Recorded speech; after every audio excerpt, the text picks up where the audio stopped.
What is Omega Mission? Down to the bottom of the boat. Omega Mission is a sci-fi action-adventure comic book written and drawn by Don Edwards. It's a culmination of story and characters that have been evolving into a tale of pain, persistence, and revenge. A story of what was supposed to be the saving grace of a world in need of heroes, instead blighted with unchecked pride and power, a curse that threatened to become mankind's undoing. What is Omega Mission? Pain in the form of Thomas Allen Gentry, the one-time hero of Flipper Dodge, leader of Black Badge, who only ever wanted to save lives and protect others, forced to not only destroy and murder, but also violently shake apart the foundation of a world's trust and rebuke his own moral compass for the sake of saving his own future. Persistence, in the way of Black Badge working still in secret, even after the deadly chaos of the Omega Mission over 15 years ago. Still plotting, still testing, still thinking they are the shield and sword of the people and planet, when all they are is the hungry and uncontrollable virus infecting us all. Revenge in the arrival of the being Demonotrops, eyes ablaze with an unending anger and hatred for Dodge. Who is he? What does he want? How is he so powerful? But more importantly, can he be stopped? Story, characterization, killer art. All these things are Omega Mission. And the countdown begins August 15th. This is your mission. Will you be ready?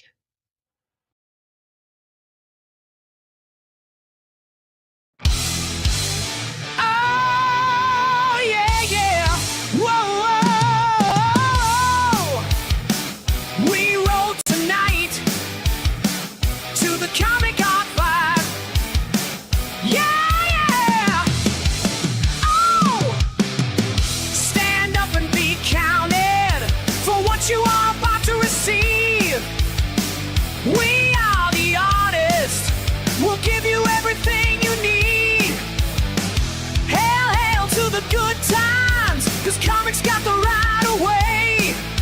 We ain't no legend, ain't no cause. We're just living for today. The dawn's about to draw.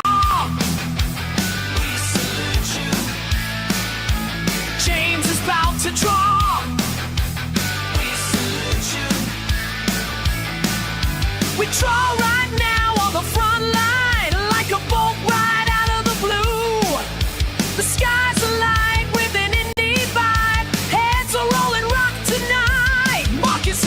To draw. We salute you. Doc Bacon is about to draw. We salute you. All the glitches now we salute you. Yes we do. For those about to draw. Oh, we salute. We're just pencils for hire with the rock and roll fire. Ready and aimed at you. Break your balls and lead up your pencils for a double page spread up too. Tank Ferret's here to draw. I salute you. Oh, the evil ginger's here to draw. We salute you. Those about to draw fire. We salute you. Fire. You. We salute you. Come on. For those about to draw. We salute you. For those about to draw. We salute you. For those about to draw. We salute you.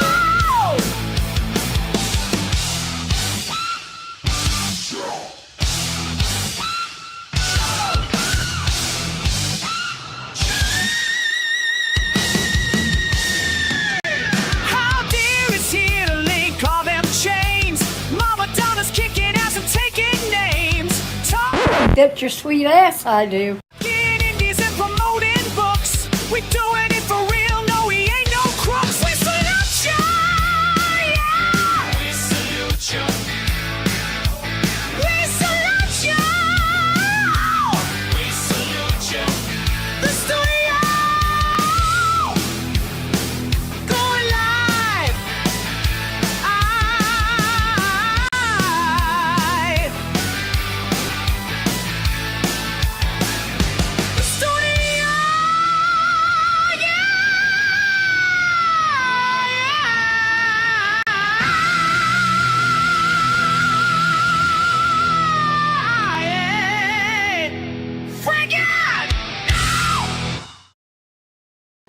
right freaking now. Hell yeah, everybody. Welcome to the studio episode 41. Special guest, Joe, MF and Son of the hit indie comic Reaper Destroyer, which I personally got last night in the mail. Amazing comic. I can't recommend it more. Read my review on X. You're going to love it. And the comic too, but you're going to love my review, but you're going to love the comic more. Beautiful stuff. Professionally done. Without further ado, Diddly Day, let's get this party started, shall we? Let's get Tank Third up in the house.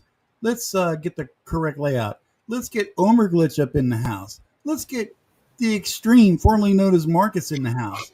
Let's get the Baconator Deluxe up in the house. And let's get the Evil Ginger Save up the in best here. for last. Gentlemen, how the hell are we? What's up? What is up, man? That's some high testosterone energy out there, and that's very appropriate considering that Reaper Destroyer has more testosterone than the Liver King's medicine cabinet. You damn right. That's Speaking of right. Reaper Destroyer, boom! There he is, right there. Joe, Hey, I know that. motherfucking Yeah, that's Fontad. right. Stand with respect. Guest of honor up in the house. What's up, Joe? With all the You muted, mutedness. buddy. Joe, you muted. Get a bigger Sorry. hammer. There you go. Rookie I mistake. know. That's crazy. I don't ever do that on my show. You were Well, excited. Good I lord. know. I It's- think- it's okay to be nervous. Duck Bacon is You here. Yeah. Hey, hey, let me check my audio. Everybody can hear me? Yeah, sound Yes, good, sir, Duff. yes, sir. Yep. I Okay. can't see All right, you. good. You look weird. You look like a circle. Circle with some bacon. That's what it is. That's right. No, My I'm doing kid made good. that. I'm excited to be here. This is fun. Been Hell a yeah. while. Been trying to Yeah. get me on Oh, the well- show for a while, and here we are. Let's do it. Let's go. That's nice you say it's fun now. You haven't been here that long. We'll see what happens an hour or two in. Yeah, we'll see. Ladies and gentlemen, from the sidelines, live and direct, Mama Donna. Hey. All right. Hey, Mama Keep Donna. your head down low tonight, Joe. You might get a few snipes your way. Okay, let's do Both it. not getting it. She's rough. Mama She's rough Donna, and dumb, she but brings we the love heat. her. She Mama is our den Donna's- mother. Remember, she Mama gives you a hard Donna's a time, Joe. sweetheart, She likes you. Don. Okay, that's all that matters. That's all that matters. So, Reaper Destroyer out there making the rounds, kicking all the ass.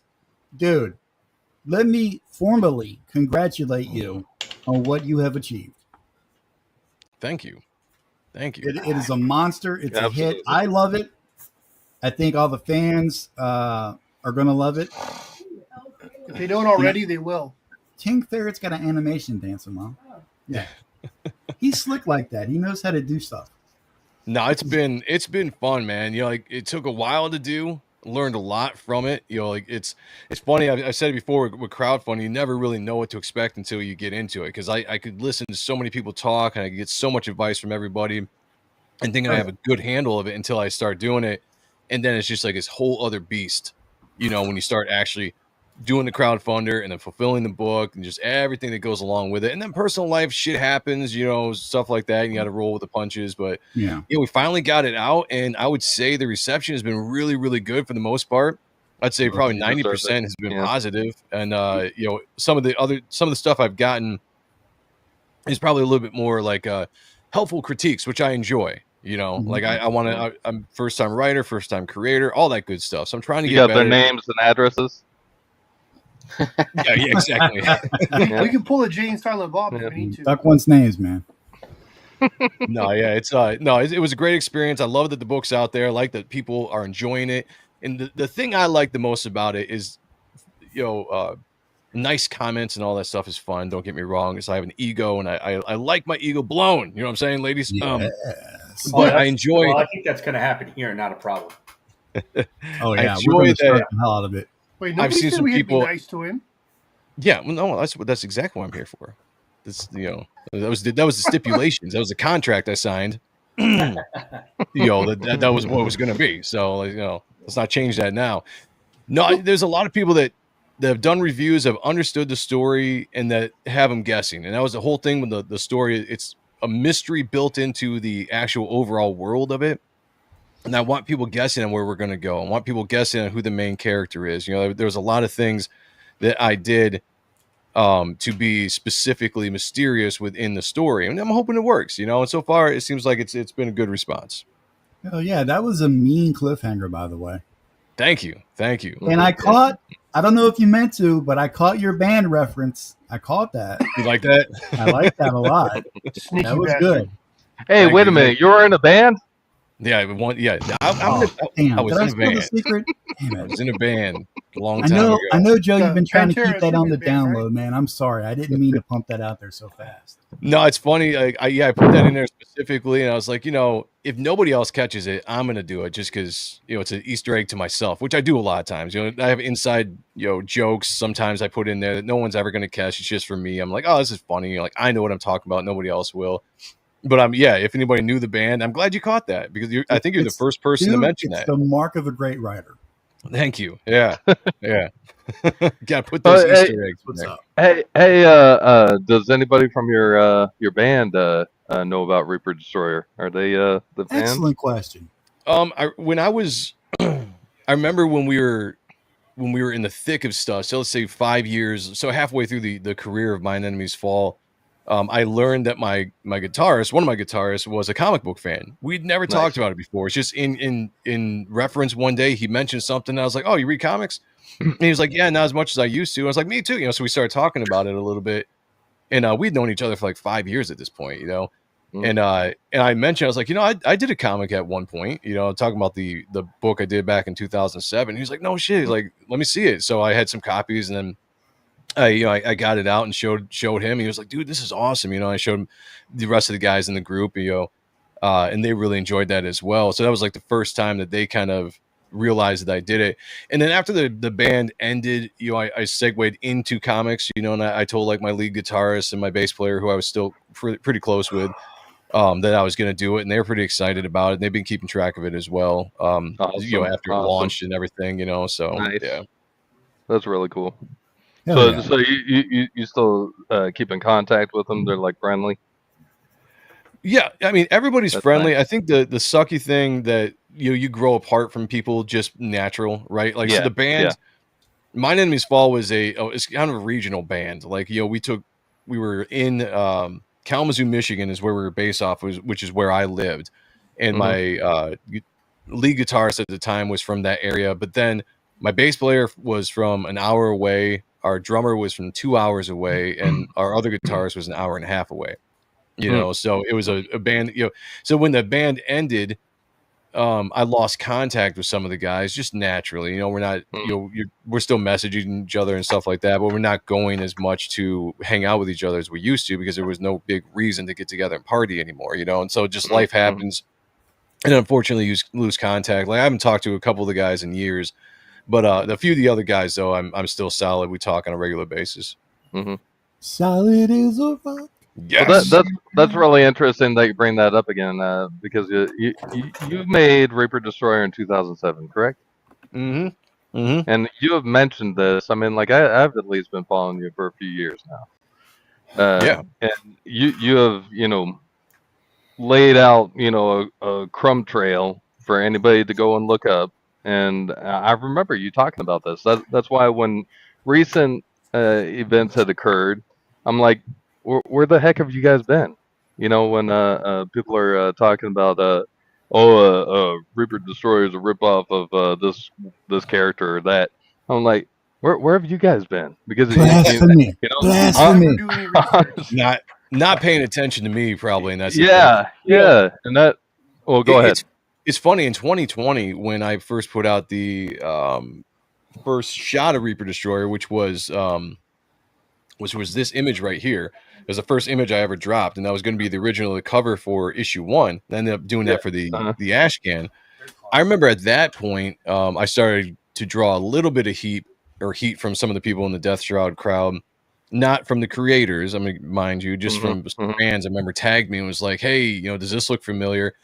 And I remember, I think I sent a message at the time or something like that, say, "Hey, just touching base. I'm a new creator, wasn't trying to ruffle feathers or anything."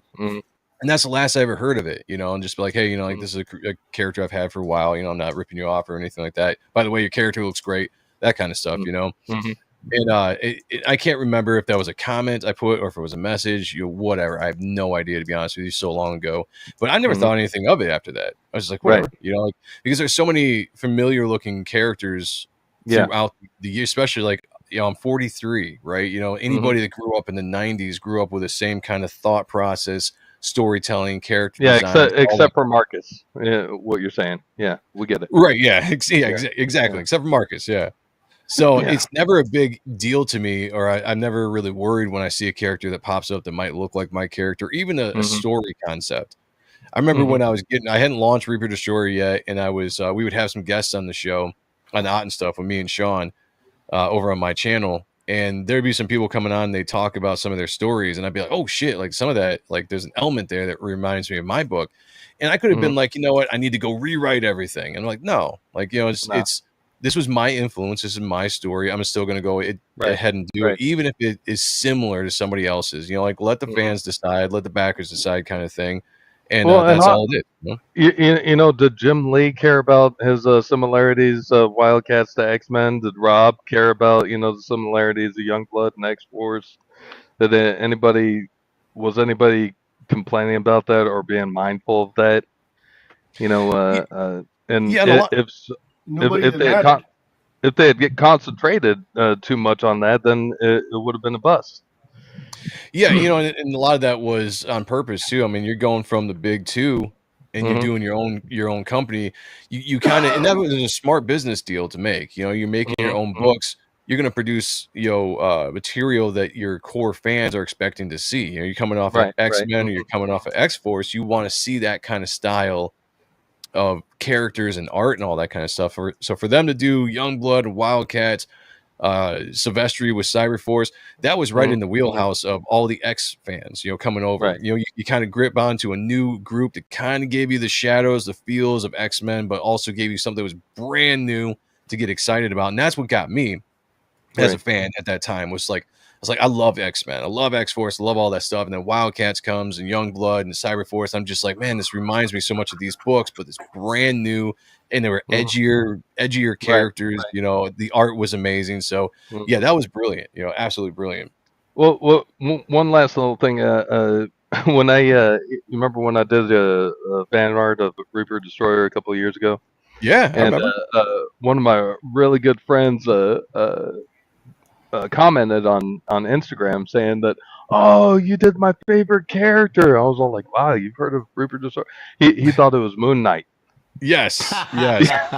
Well, see, and that's what I always thought, that if anybody was going to compare my character to anybody else, I always thought it was going to be Moon Knight. Because to me, that's what it was, with the hood and the cape. I was like, it reminds me of Moon Knight, And anybody who read David Finch's and Huston's Moon Knight, this would be like anybody who was a fan of that is going to definitely be a fan of Reaper Destroyer and the look. Yeah, and it was, Moon Knight was an influence on the character, obviously in 2007 when I made him.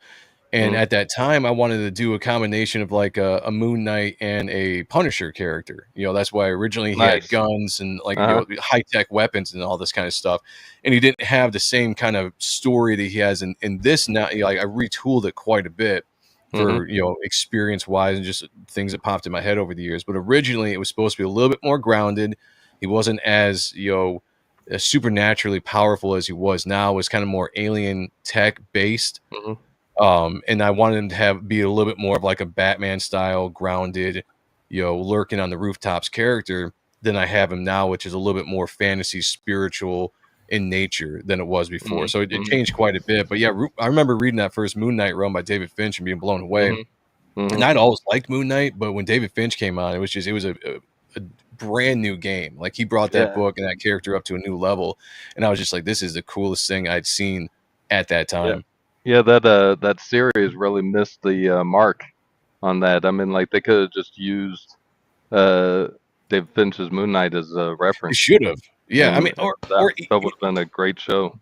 Any of the other stories too. I mean, the Moon Knight show I had high hopes for when they were talking about it, and then when it came out, if you go back and tally up the amount of time that Moon Knight has screen time on that 6 episode or 8 episode series, I swear it's like 10 minutes. And all three those times, maybe? episodes are like 30 to 40 minutes long. And you're talking about maybe 10 minutes total that he's in his Moon Knight garb and get up, you know? So I'm like, that missed the ball. Otherwise, you know, the acting was fine. I thought the show itself was shot well. It was interesting concept, but I mean, if you're gonna make a show about a superhero, you gotta make at least 50% of that show him in costume. Yeah, that's true. Well, then, it just fell apart. Just Also, I just want to point out this is the most Duck Bacon has ever said on stream ever. I've been building it up. Totally being in chat, you know, it's hard to get your point across when you're in chat. You know, I was just gonna say, yeah, you've been a long time person in the chat and like all of our shows. You know, it's really cool to be on and talking to you because I think this is the first time we've actually talked. Yeah, I think so. It's great. Nice to meet you. Yeah, nice to meet you too. And I've said all the time when you jump in the shows, I mean, I dig your art. And I really appreciate that. You know, you don't have to lie to him, Joe. You're just gonna build up his ego, and he'll never shut up after this. No, man, like seriously, like I get a lot of good artists that come in the chat on our stream, you know, on the Roman Joe show, and YSA jumps in there. Roy, which I see is in the chat tonight. Shout out to Roy, fantastic artist. I'm a fan of art, you know, like that's just it's in general. Like I follow artists more than anything, and I like to see good art improve. I like to see artists improve as they go. Elliot's in the chat as well, another really young upcoming good artist. And I like to see people improve, you know, and Duck Bacon, you're one of the guys I've seen improve since the time I met you, or at least saw your fan piece, you know, and started kind of talking to you a little bit, following you on Instagram and X. So no, I really stalking you legally. Yeah, stalking. Yeah. Yep. You know, that's the kind of stuff that I get into, you know, like that's it right there. Like community of artists, you know, talking art, seeing people put stuff out there, you know, and a lot of it too is honestly, sometimes it's the competition, right? There's friendly competition. I speak about this all the time on my show. You got to have people that motivate you to get better, right? So Joe is watching us all. I do. I pay attention to every piece somebody puts out. And I'm just like, all right, you know, what are they doing? You know, how are they doing? You know, where are they getting better at? You know, and then I look at things that when people put out stuff and I'm just like, man, you're like, I got to step my game up. But that's what I love about it, you know?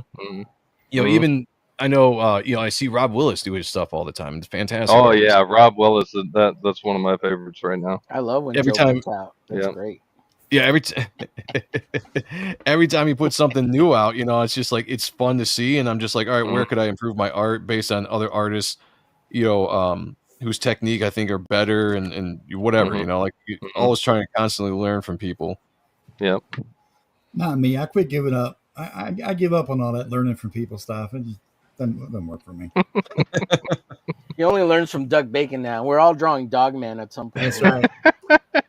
That's right. That was a commission, by the way. Well, they got their money. I'll tell you what. Yeah, no kidding. Also, He's Joe, going big time now. Again, congratulations on becoming a Comicsgate king. Good for you. Thank you, man. Hell yeah. I honestly, I don't know if I'm necessarily a king or if I'm just on the king show. I don't know how that works. That's what they brought you out. They announced you as the newest king. Yeah. You know, it's funny. I think Ethan did that, and I had a bunch of people like messaging me and letting me know, like, congratulations. I'm like, what happened? You know, like, you're a king, and I'm like, oh yeah, well, thank you. Like, I didn't even know that was coming. But then I was thinking to myself, because I'm just like, you know, I don't, you know, like, am I actually a king or am I just on the king show? You're like, I don't know how that works, because I haven't really paid too much attention to all that, to be honest with you. Oh no, brother, you're the real deal now. You're far above the rest of us. You're in the big leagues. You're in the big leagues. You weren't supposed to tell him, Don. Now he's never gonna come back. I can't. Yeah, now the ego is really going to right now, as a matter of fact. It's all over for the rest of us. Yep. Too late now. Yeah. He's gonna say his oven is broken. He's got to go now. And speaking of Ethan, congratulations to Ethan Van Sciver on hitting that 6-digit Cyberfrog number. Holy crap, man! Yep. That's got to be a record somewhere. That's got to be. Well, good for him. Congratulations. I was on the show last night on this launch show, and I asked him specifically, if because this was like the first one that I could think of that was not drawn by him, and I wanted to know like how have some of the ones that aren't drawn by you, specifically Cyberfrog, done, because this is a book that you're putting out that is drawn by other artists, and sometimes the fans, not that they don't want to support other artists, but they get drawn into that artist, right? Like Graveyard Shift, right? I know for a fact when that book dropped and it wasn't John Malin anymore, there was a lot of people that weren't really that interested because it's not that they didn't like the book or they didn't like the characters, but they were liked Malin's art, Yeah. And they're like, I'm a big fan of Malin. Yeah, and they're like, we want to see Malin draw this book. And some people didn't back the Graveyard Shift as heavily as they did before because of that reason, And so I was like, the fact that you are getting this, and at the time I think we were sitting at like 60K or something on the stream. I was like, the fact that you're still getting these numbers and it's not you drawing the book, that's a testament to well, I mean, it's testament to CG, yeah, but it's also just testament to what you've built when it comes to the character and the excitement that people will still want to buy Cyberfrog even if you're not drawing it. Yeah, the fan support. I completely agree. Yeah. So yeah, well, I mean, Cyberfrog is a brand. I mean, it's branded so well. I mean, it's it's not just Ethan. It's the brand too. Well, yeah, it's both. I would say it's definitely both. But man, I remember Cyberfrog when I was a kid or a teenager. I still got some of the original issues. Ethan just aged 50 years instantly. John, we all know you have original issues from your birth. No, I'm not talking about those. The funny thing is, like, Ethan's not that much older than me. I think he's maybe 5 years older. Right. So that's the fun part of it is that he was making comics around the time that I would have loved to have been doing what he was doing as a career. For someone to break in like he did in the indie scene and have that big of an impact, because I mean everybody knew who Cyberfrog was. They had Cyberfrog and Wizard. It was always on my comic shelf in the LCSs when I was growing up. It was just a cool character and a cool look to it.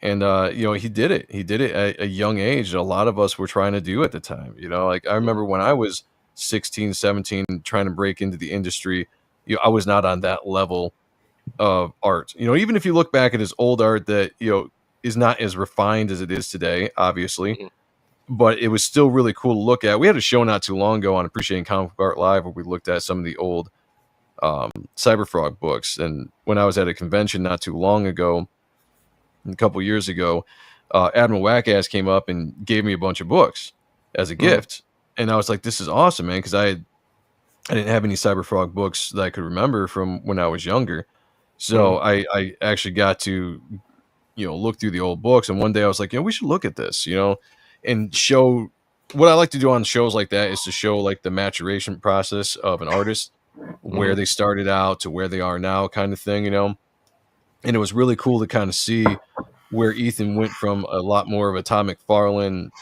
style of art to way more refined and detailed that he is now. Like Ethan is one of the best artists in the industry, and he did a great job when he was in the industry. But now that he's got the time to just kind of sit back and really work on stuff, and that's the thing I think people miss when they're talking about late books and stuff. I get that everyone wants their books on time. I get it. You spend money on that stuff. I'm not going to argue with people about that. But the quality of books that you're getting now, that someone is not trying to get to a monthly schedule, and try to bang this thing out for a monthly book, you're getting a lot more. I mean, all these big artists that came into this space now that have the time to draw and put their all into the book. I mean, that's something that we don't get if they were still in the industry doing a monthly book. Right. Yeah. And then, you don't want to go back to doing bound by the laws of the editor. And, well, yeah, that too. Yeah, I mean, you were fully in control. I was on a podcast. I don't know when it's going to air, but a buddy of mine who went into voice acting he's got a pretty good career going for himself right now, doing a lot of gaming voices and stuff like that. Nice.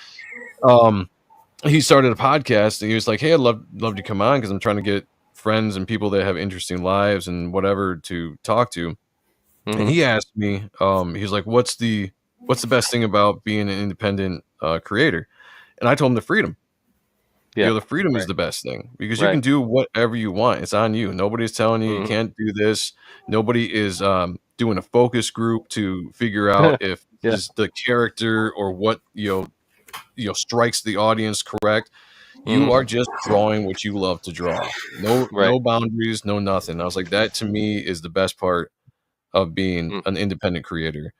Amen. And I don't think I'd want it any other way. You know what I mean? Like, there's been times I've thought to myself, like, do I still have an itch every once in a while to be like, man, it would be really cool if I could draw Batman or something like that. Of course, I grew up as a comic book fan. I think we all do. I think, you're not alone on that. Right. But then it always comes back to, though, like I'll think about it for a little bit. Like, I've been drawing for a little while. Maybe I should submit some of my art to these companies and just for the women, see what happens, And then it always comes back to that, like, I have more fun doing what I'm doing. Yeah. Like, I'm having a lot of fun drawing Reaper Destroyer without anybody over my shoulder. The only people I have to worry about are the backers, and all I have to do is listen to them. As far as editing, like Kayla, who's on my channel a lot, does a lot of editing on the book. So is Mark Polton, and that's great. But listening to people like Peter Orchard or Brian Keegan did a really good review the other day. Even people like Hail the Lore that's backed the book and stuff. There's a lot of people that give really good feedback on it, and that's like fan feedback.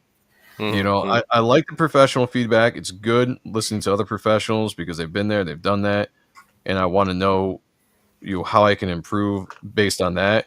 But at the same time, I'm like, man, the fan feedback is really what I'm looking for, because those are the guys that are going to keep coming back, and guys and girls are going to keep coming back and buying the book. So if they're liking it, and if they have, thank you. Or if they have ideas of thoughts of like, this could be better, or I really liked this, but this didn't really resonate with me.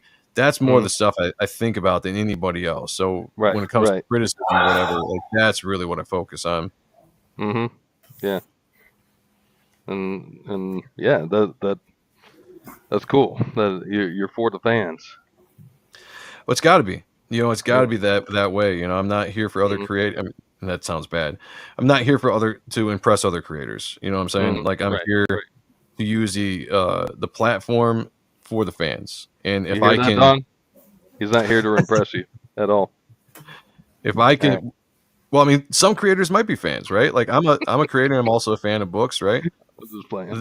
So, but yeah, that's the goal right there. Like, so if I can hit it with them, the people that are backing the book and spending their hard-earned money, then I am completely fine on everything. I'm ready to go. Yep. Awesome. Cool. Heck yeah, man. Joe, do you draw this all traditional? Yeah. Yep. There was a couple inkers on the book that did it, digitally inks, I guess. But for the most part, I like the physical medium of drawing on paper and having inked on paper. Like, a lot of the inkers I work with, like the professional ones, like I'm working with Marlo right now on the second issue, and he's the only inker I'm bringing onto the book. If he can't ink certain pages, then I'm just going to do it, because there was way too many inkers the first time around. But that was out of necessity. It's a different story. But when I work with guys like Marlo or Weems or Bat, I like that they ink right over my original pencils. And there's just something about that, especially when you get the page back and you're just like, I don't know, there's something about that that's a lot better than seeing a digitized version of it. And I don't have anything against it. Like, I had a couple digital inkers Jesus, dude, work on the book, and it came out great. Like, the work was really good. So there's no shade at all to digital inkers or digital artists. It's just, there's something about the feel and the look of traditional that I'll just always love, Right. I know there was like 6 or 7 different inkers, and I made a note of that in my review. You can read about it on next. But that's right, dude, I didn't see any difference. It did not distract from the art or the storytelling whatsoever, and that is good. That is very good. Yeah, I tried to. A lot of inkers, they have their own little style, and they'll try to You know, I mean, these are all professional guys you're working with, so they're not going to f you up in any way, shape, or form. So, I mean, you chose well. You chose well. Yeah, I was gonna say that's the nice thing is that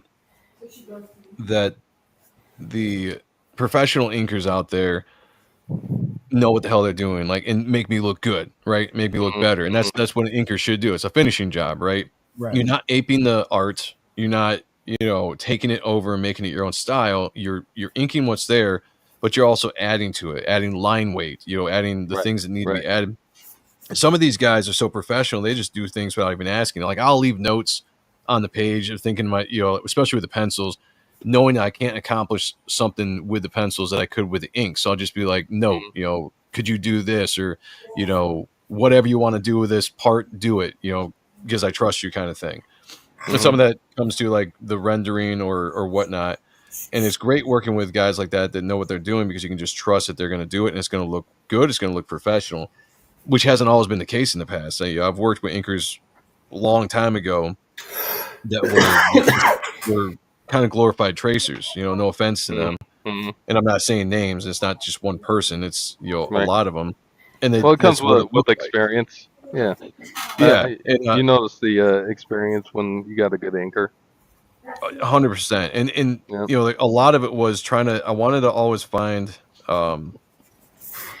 guys that knew what they were doing, looking at their work and being like, okay, well, one, if I'm working with a guy that's been in the industry before, there's no issue there. But working with some of the younger guys I brought on the book that I like their work, and I reach out to them and be like, hey, I really like your stuff. Would you mind doing a test piece for me? If I'll put it, we'll print it, I'll pay you for it, kind of thing. If I use it, we'll go for it, kind of whatever. And seeing them do really good work, and I would choose that way. I wouldn't just, because I did too many times in the past where I just hit somebody up because I saw a piece they did and be like, wow, you did a really good job inking, Greg Capullo or Jim Lee. Right. When you got to remember that a lot of those artists, a lot of the information is already there, so if you're doing anything that might remotely be a little loose, that you're waiting or you're wanting that inker to kind of tighten up a little bit for you. Yeah. You're trying to hit a deadline. You're just trying to get through the piece.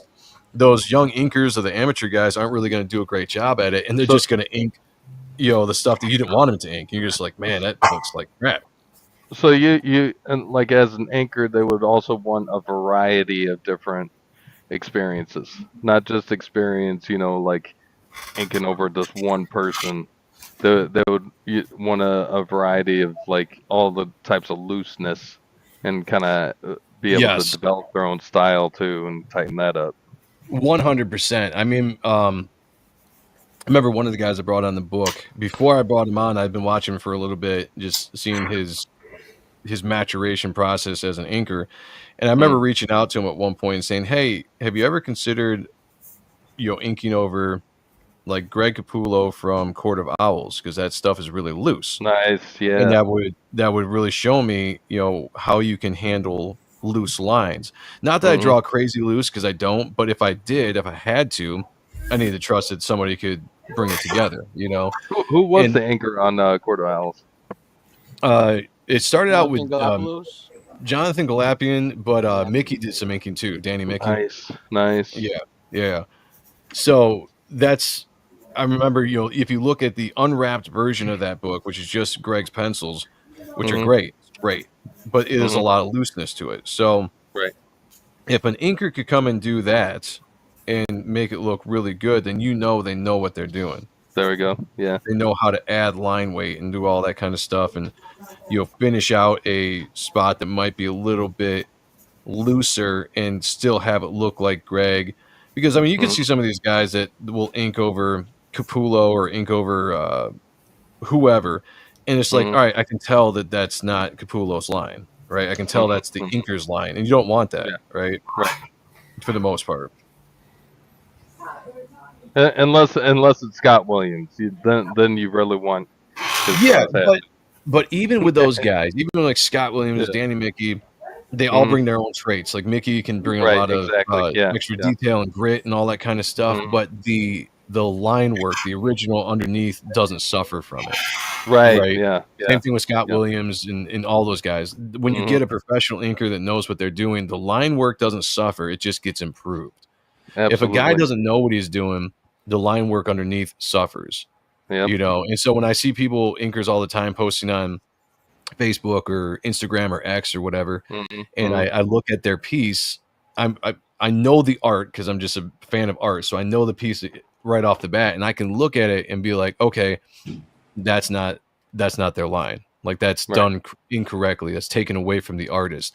Somebody might not notice that right off the bat, but I can be like, that doesn't look exactly like so and so artist because this wasn't done correctly, and that just shows like where the inker needs to grow in his craft, which is not bad. I mean, that's a good thing, you know, trying to get that. So my thing is though, when it comes to Reaper Destroyer, I've really decided like I really want to work with professional inkers or guys I think are crazy talented that I don't worry about at all. So pretty much everybody here. Because I mean, because the professional quality of the book is too important to me, and I've always said like I would prefer to be the most amateur on the book possible, which means bring in guys that are great at what they do all around me to make me look better, you know, the best inkers I can find, the best colorists I can find, all that kind of stuff to bring the book together so that, you know, I'm confident in my art, but I'm by no means egotistical to think that I have made it and I'm there and all this kind of stuff. You know, I'm still improving. I'm still learning things every day. So I want that finishing touch to take me to the next level as an artist. You know that can be looked at as a humbling. You know, that's a humbling stance to take, but also that's a very smart direction to take. Is to not to take on too much yourself, especially in a process such as comic book making, because there's so much involved. You know. That, you know, you got to take you got to be the backseat driver at some points. You know, some parts. It's a philosophy I've had for a long time, going back to the music scene. To be honest with you, you were in a band. No, yeah, when I was in a band. No, but when I started the music scene, I became friends with this dude named Tommy Church. And he was in a band at the time called the Autumn Offering, they were a signed band, but they weren't huge. You know, they had a song on the radio or a music video on, I think it was on MTV or something, but you could find it on YouTube and all that kind of stuff. They were a legit touring signed band, but they weren't huge, you know. And I ended up meeting him, and he was a cool ass dude. And he eventually ended up joining a band called Mushroom Head out of Ohio. Wow, nice. Yeah. So for a number of years, he was one of the guitarists. I think he went just by Church. He was one of the later guitarists in like the mid 2000s or the late 2000s or whatever. Anyway, long story short, he gave me the best advice one day, which was, he was all drunk when he did it too, and he was a Southern guy, and I can't do a Southern accent, but he was like, Joe, he's like, if you want to be a rock star, you got to act like a rock star. If you want people to think you're a rock star, you got to act like a rock star. And he was just talking about like living the lifestyle and everything, and just, you know, how you carried yourself, you know. But I listened to that and I took it slightly different. I was like, you know, act professional as you can be. So we're a local band. We go play bars. Sometimes we get onto the big stage and we do all that kind of stuff. But wherever we go, walk into the venue like you are a professional rock star signed band. Act like it on stage. Have a professional stage show. All that kind of, you know, study how stage shows go, how they flow. That's how Pantera did it. Exactly. You know, 14 years old, showing up with these big, humongous stage sets, and So we would do what we could do to dress the stage up. We would, you know, how we flowed our music. You know, how we did an intro to the flow of the stuff, because you always want to take the audience on a roller coaster. You want to get them high and then bring them down low for a second. You know, shoot it back up high. You know, intensity, and let them ride that roller coaster throughout the show. And they'll remember you, you know. So I took that thought process into comics. It was the same thing. It was like, you know, if I want to be a professional artist and have a professional book, I need to draw a book that looks professional. And I took my art, you know, is whatever talent I have, I put that into there, and I did the same thing with, you know, I took a long time trying to figure out the concept of the story I wanted to tell. I talked to a lot of writers during that time to kind of get an idea of how to tell a story.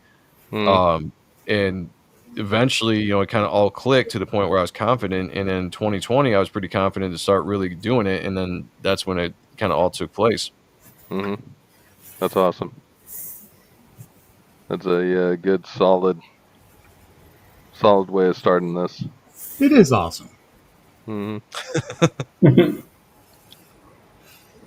But dude, I'm just excited Duck Bacon has so much to say. I think this is incredible. I've never heard him speak this much. I didn't even know he had the vocabulary, bro. I was going to say that, yeah. I love it. Did Elliot have a question? I thought I saw it look up every once in a while. Something about what do you think of the glossy cover? Asked because your book has a matte finish.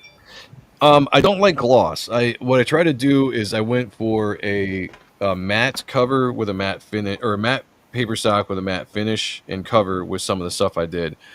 I don't know if I'm gonna do that the second time around. I want to experiment with the paper stock. How many people got Dark Harvest out there? I didn't get mine yet. Okay. But that's not because it's late. It's because I backed it at the last possible. There you go. So I get this book, and the thing I thought was really interesting, it feels like it's got a unfinished cardstock to it. Like I don't feel like there's gloss on here.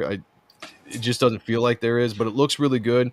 And on the inside, it feels like it's unfinished pages as far as like any kind of gloss or matte or anything. It just feels like I have to ask Ethan exactly what he did.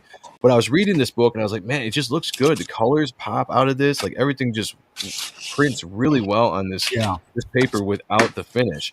And I kind of want to possibly go this direction in the next book just on how good that it looks.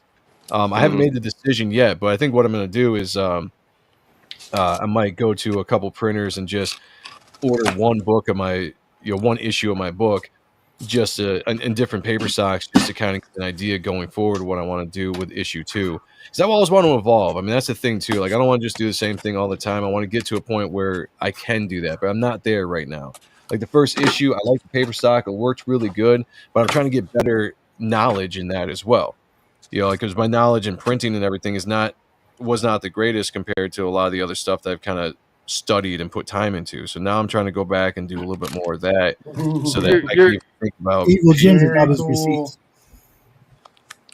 Oh, there you go. There you go. Yep. Okay. Well, you're in it for the long haul. Like this is what you this is your passion.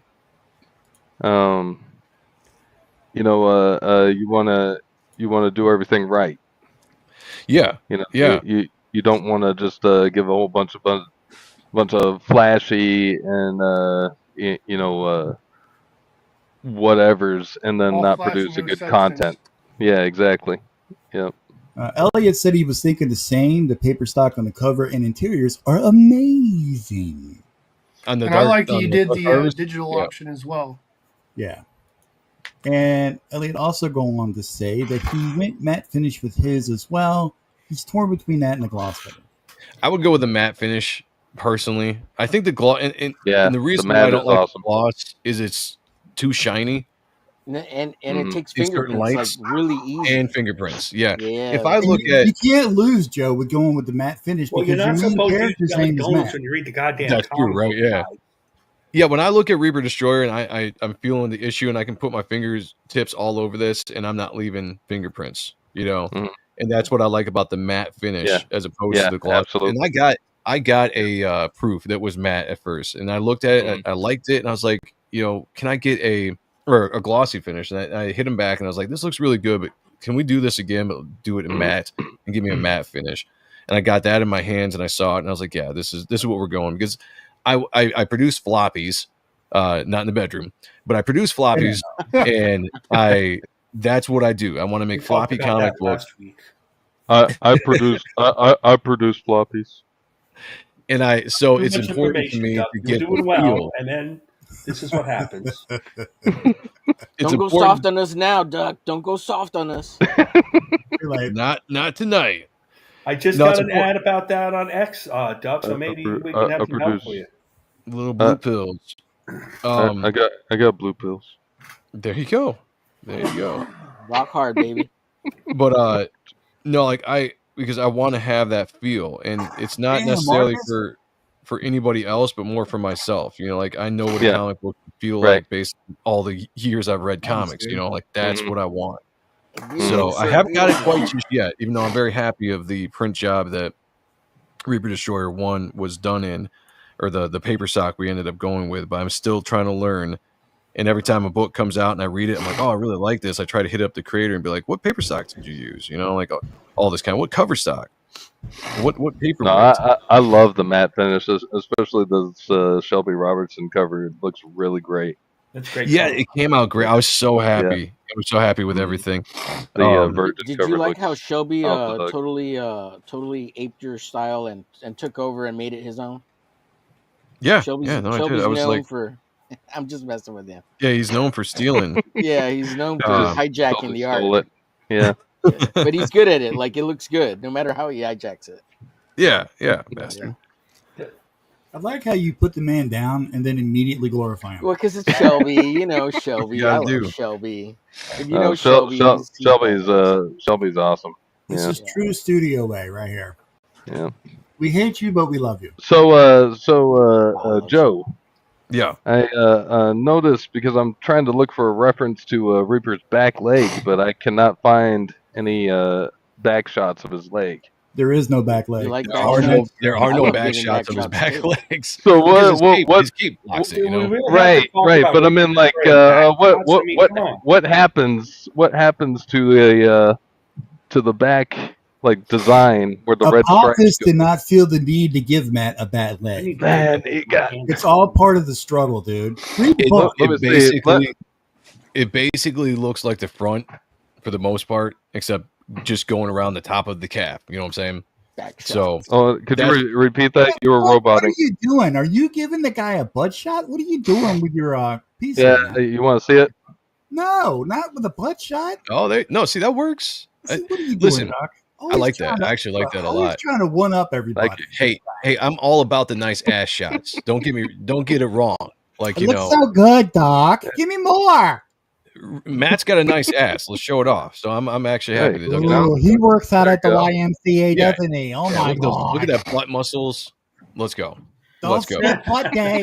Don't No, do that it. that works fine. You know what it is about Reaper Destroyer? The costume. He reaping and destroying that ass. I designed it to just to make it as cool as it could be, which is something you probably shouldn't do because you got to draw it all the time. But I did it in a way that I can Marcus still has a draw it. problem with all the detail, Joe. Oh, Marcus, this is it's Joe. totally Joe, that's workable though. Marcus. But yeah, it still as works. As much detail as you put in, it's still like a practical costume design. Thank you. Yeah, I mean, it flows with the body. I think like, and that's that's how it's the accents. Like all the detail are the accents of certain parts of the body, forearms, the chest, all that kind of stuff. Everything else is fairly simple, it's fairly basic. But within the structure of the kind of cybernetic aspect of his gauntlets and his boots and stuff, I really draw it really loosely, and I don't draw it the same every single time. And I completely admit That that. makes But me I do feel a that lot better, Joe. Thank you very much. I do that on purpose. I do that on purpose because I don't want to draw the same thing every time. And I'm like, it's my book. Yeah. Why not? You know, like when back in the day when they were pointing out, some of the fans pointing out some of the dissimilarities of the Spawn outfit. Yes. And Todd comes right up. Well, the damn thing's alive. What do you want me to do? It's going to change. Yep, that's exactly where I got it from, and that's no joke. I heard that, and I was like, "That's brilliant." Yeah, that is pretty damn cool. That's brilliant. Well, I'm telling you right now, I'm gonna make it up. I'm gonna make up what's happening on his back leg with the stripes. So what that's what everybody's I was gonna asking, say. Joe, is you So need to do I'm gonna turnarounds apologize for your ahead of time. characters so that we all know how to draw your character. Do what? We need turnarounds of all your characters so everybody knows how to draw. There's this wonderful thing called Google. Just say Moonlight. Just say Moon Knight, but better. So the thing that's going to be funny is, and people are going to think I'm crazy about this, though. I don't have any character design turnaround stuff. Yeah, that's fine. I don't either, dude. Yeah, most people don't, but I'm What's saying the like outcome? make some because you got fans out there that want to draw it. like Omer. It'll make it easier. Well, what I say to that is every artist that's drawn Reaper Destroyer so far, whether it's been fan pieces or something for the cards or whatnot, has drawn them a little different every single time. As long as you keep the aesthetic the same, the hood, the cape, because there have been people that did not get the concept of the cape being all torn up around the shoulders. A lot of people drew the cape like a normal cape, coming down over the shoulders like Batman or something like that. And that's never the way I designed the cape specifically, because I wanted it to stand out and be different. I'm drawing, but that also gives me freedom to kind of draw the cape different every time because it's ripped, so I can just throw, I like jagged edges and things of that nature just in general. So I can just have fun throwing weird shapes all the time. Especially being a Sylvester fan myself, I love drawing that cape. That's a great cape to draw. Yeah, I love it tattered. Love it. He looks like he could go toe to toe with Spawn and the Darkness at the same time. He looks like he's definitely. What's not to like? But yeah, I mean, any artist that draws the character, if you keep the core tenets similar, I think the character, the costume still works. And I think that's what's really cool about the design. And I've seen the character drawn in many different ways. And every time somebody draws it, they'll draw something that I don't necessarily do. And I'll look at it and be like, oh, it's kind of cool. Because there is that kind of freedom. Nobody's going to draw this thing exactly like I draw it, because I don't draw it the same every single time. So when somebody kind of puts their own little touch on the design of the metal gauntlets and like all this kind of stuff, sometimes somebody does something, I'm like, oh, that's actually pretty cool. I like that. And I actually might take their stuff and incorporate that a little bit in the next time I draw, to the costume. I remember the cover that Brett Booth did. I saw what he did with the boots and some of the other aspects of the costume, and I really dug that. Obviously, it's Brett motherfucking Booth. So, how can you not? But, Corey, Clayton Barton, who did a piece for me for the campaign, drew the gauntlets away. Booth again? Brett Booth? Brett motherfucking Booth. Let's go. Some new dude on the scene. He just got here. We've never heard of him before. Yeah, who's that guy? Drawing Taboo, Backlash. Yeah. Only the best. Some pretender. So you were saying about Clayton Barton? Oh yeah, he drew a print for me on the first campaign, and he did the character completely different. Like, he didn't really give him a ripped up cape or anything like that. It was a much more clean version of the costume, but it looked good still. You know what I'm saying? Like, I saw it and I was like, it's still Reaper Destroyer. Like, it's still the character. So yeah, you can. I feel like I've designed them in a way that you can draw many different versions of the character, and people will still recognize that it's Reaper Destroyer. And I like seeing different versions. I like to see what other artists come up with in their mind. It never bugs me if it's not drawn completely the same. Joe, how many shows have you done on your channel? Oh shit, dude, I don't know. Because I'm just wondering how much pent up energy Duck Bacon has tonight. A lot. Campbell, what's up? How many cups of coffee, Duck? We're talking about years. Right, I mean, dude, we had Dan Panosian on the show, and he wasn't even this excited. Dan Panosian is my favorite. Well, there you go. He minted you, dude. He minted you. Me, I know. It was funny when we took a picture too. That was funny. Yeah, I don't know if you know, Joe, but Marcus is the honorary Extreme member. Yeah. Oh, nice. I did not know that. Oh, it's not honorary. It's for real. Hell yeah. In his own Duck mind. is extremely jealous. In my own mind, maybe. It's Marcus motherfucking Keller for all you guys now. Yep. Hell yeah. I like that. He's got a group of kids that follow him around yelling out Extreme when he walks down the Ask him to street. buy cookies. All kinds I of wish. Go buy Extreme Doritos. Yeah, Mr. Extreme, buy my cookie. You can go on YouTube and see the clip, I guess. Or I guess you could go on the. You could check out my clip where Dan Panosian. I don't like to watch myself. Channel, it's not something I've seen that many times. 1,800 views and counting. It's a little all Marcus, but you guys seem to like it. Hail Marcus. I'll have to check it out. Yeah, dude, it is. Who brought up the clip just now? I believe that was Marcus. Yeah, but I didn't bring up Panosian. He's a really nice guy, though. Seriously. Yep. No, Dan Panosian was awesome. So glad you have a sense of humor. I was in awe. Jeez. Oh, I got a great sense of humor, man. You know, John, some of us, Evil Ginger, some of us don't have a sense of humor, as you know. How's that supposed to mean? I try They don't hard. matter. A sense of humor is a prerequisite to be on this show. James isn't here tonight. Prerequisite to do comic books, man. Yeah. Why isn't James here tonight? Yeah, He's kind of. Oh no. Yeah, where is James? something wrong with James posted that his good friend just went to ER. I don't know if he or she has stage 4 bone cancer, so he's not going to be on the show.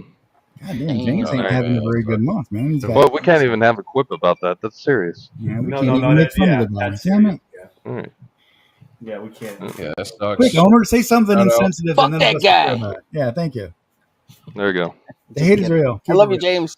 I hope things work out. Prayers for your friend. Yep. I was going to Absolutely. try to show him up because he's always saying, "Oh, I've got art from this guy. I've got art from that guy." Oh I've yeah, got that's art from funny. Joe motherfucking Sontag. All right, guys. I'm going on the potty break. I'll be right back. What? I like it.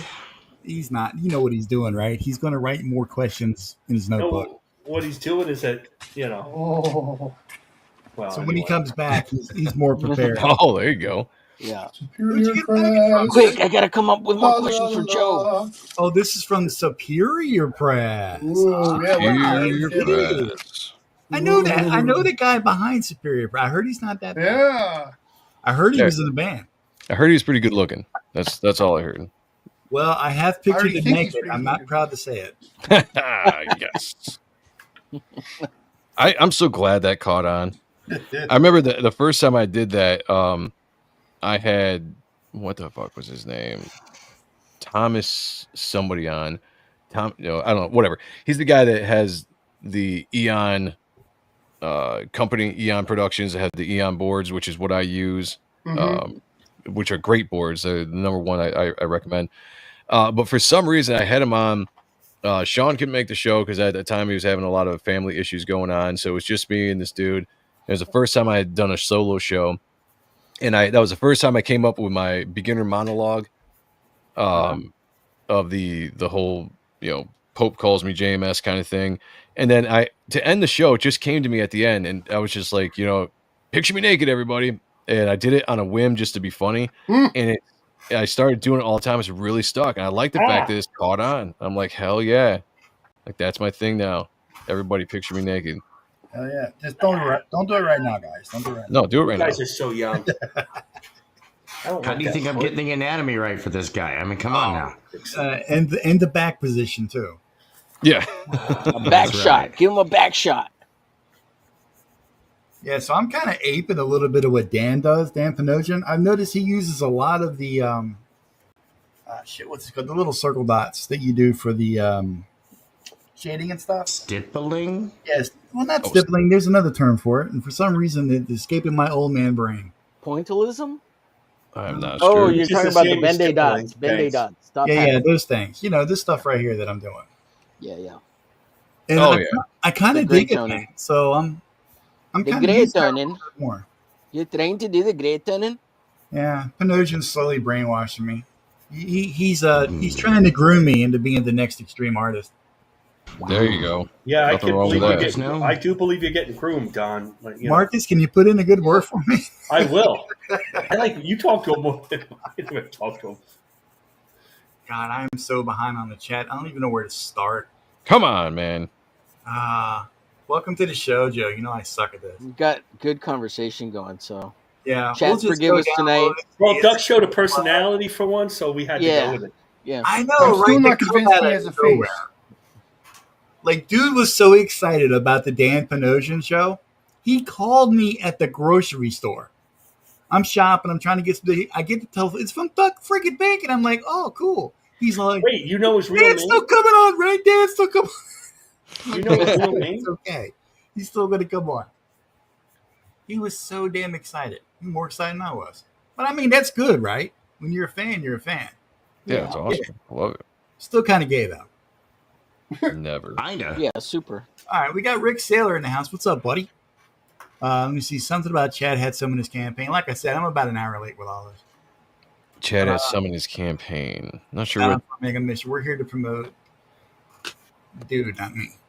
Rick Saylor, Laughy Face, Kayla's in the house. Hey, guys. Hey, Kayla. Hey, Kayla. Hello, Sheldon Kayla. Martin. Core attendance in the core Sheldon 20. Martin. Dude, we're at the core Yes, core 141, okay? I mean, we're kicking ass tonight. Let's go. We got Elliot Rodriguez, creator of Omnibus. Yes. Yes. Again, I'm dude, every bit I'm of so this. happy for you. You're kicking so much ass, Yeah. bro. Congrats, Elliot. He is too. Everybody's loving That's great. Kayla. Yeah, that looks like a really great book. Hail, Kayla. Kayla. We got to get Kayla on the show. We might get more viewers. Let me If we see. can get her to sit still long enough, she's a busy Out there woman. dropping the links left and right. That's my man Chains right there. Jeremy Birds, what's up, buddy? What's going on? Yo.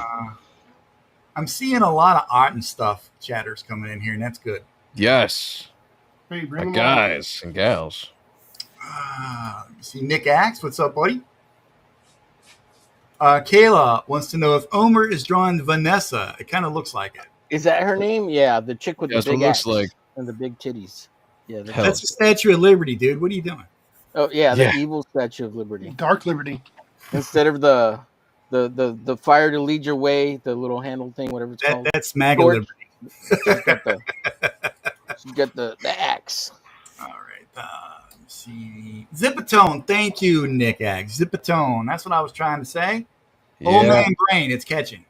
I was trying to think of that too, and I'm like, no, I can't think of it. I was like, I know what it's called, but Christopher Don, Bouchard. you're not old. #1 fan. I would have known if you didn't ask what it was. what's up, Chris? Yeah. Don's So, not yeah, old. man. I'm old. Dude, I am old as shit. I just turned 53 last month, and believe me, I feel it every day. 53 is nothing. Well, I appreciate By that. the way, I'll be 60 in October. My doctor would beg to differ. Wow. Do your Thank you. hemorrhoids feel it every day too? 100 and what now? That's awesome. Damn. Yeah, it's Not tough. in a- You don't really Not think in a about bad it, way. you know? It just I did not know that. You don't look like it, is my point. Thank That's you. what I it- appreciate it. Yeah, it's weird. It's weird, definitely. Joe, I do got a serious question about your character here. Yes, sir. The armor itself. Now, is that mystical, supernatural in nature? I take it. That's how I've dubbed it. We don't quite know just yet because that's part of the mystery of the character and the story. Okay. But And the way it I does. you're gonna have It to keep is buying the books to find like out. malleable. It does change. I noticed with his gauntlet and whatnot. yes, yeah, the gauntlet changes, the cape changes because it doesn't have the same rips. Sometimes it's long, sometimes it's not. Sometimes it's stupid long. And honestly, it was just I just like drawing capes. I was like, you know what? I'm doing the Tom McFarlane here. That's my So my. stupid long. Is Hey, the you know- cape essentially Apophis personified? No, the well, outfit, I mean, I don't want to come out and say symbiote. yeah, it's not a symbiote. Since we haven't really dove into the construction of the armor yet, I hesitate to say too much without getting spoilers for down the line. Right. But there's elements of Apophis in it because of the nature of Apophis and what he's there for. But there's also other elements that will be discovered and revealed as we go when it comes to the actual creation of the costume and what it represents. I'll just say that without getting too deep into spoilers of it. I can dig it. But I also like to just point out that Apophis is a complete and total asshole.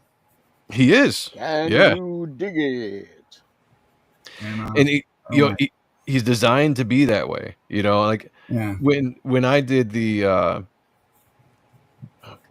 creation of the characters, the dynamics of the two, I guess you could call him Apophis a main character because of how much screen time he has along with Matt. Originally it was supposed to just be Matt, but I really like the aspect that Apophis brings to the character itself in general. Yeah, it's a good And I dynamic. was like, I needed to have a adversary that could still be a main character or quote unquote hero, even though he's not a hero of the book. And so to offset Matt's personality, which is someone that we don't know and we got to take time to actually know because he doesn't know himself, right? The book is set up to Yeah, for it you starts to off with discover- amnesia. Yeah. yeah, you're going to discover the world that he is in as he discovers it. That's the whole mystery of the world that I've created is going to be through the eyes of Matt which is going to be also the eyes of the reader. So I had to develop other characters more in that aspect, right? So Apophis ended up getting a lot more development than I originally thought when I came up with the idea.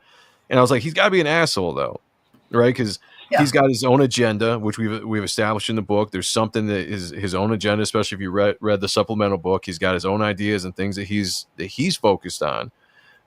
And Matt is slowing him down. Whatever that is, right, that he's trying to accomplish, Matt is essentially slowing him down with just being existing. Apophis definitely has an agenda.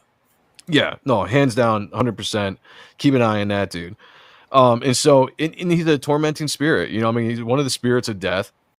He enjoys obviously killing because that's what his job was back in the ancient times. But he's also someone that likes just to torment and to make fun of. You know, it's like the whole experience between Matt and Apophis is really like a big brother, little brother. That the big brother just loves tormenting a little brother all the time. Sounds a little like Homer Glitch. You know, huh? Sounds like Homer Glitch. It does, doesn't it? Am I the older brother or the little brother? Am I being tormented? You're the I mean feel like brother. I'm being tormented. No, you're the tormentor, dude. You're the tormentor, Homer. Oh shit! I kind of took him as like a I dropped my pencil. Mephisto of sorts. Yeah, dude. A little bit, yeah. You know, honestly, the character, and it wasn't directly related, but one of the characters that inspired me for the attitude of Apophis was the character in Death Note, which I never read the manga. But if you ever watched that really bad Netflix movie that they made a version of it, I watched some of the anime. It was about it. yeah, it was you know, that character kind of had that like tormenting but goofiness, but evil and dark. Like the evil angel guy? Yeah, it's what was his name? Chat, help me out. I know Caleb probably knows. Ryuk. Joe Cool, let's go. That's right, the Joe Cool crew. Yeah, whatever his name is. Yeah, if that's the name, I can never remember. But I saw that movie one day. I had nothing to do, and I'm watching it. I'm like, this is actually kind of a cool concept because I had Apophis in the book. I didn't quite know exactly what I was going to do with him. At first, he was just going to be a side character that we were going to slowly develop.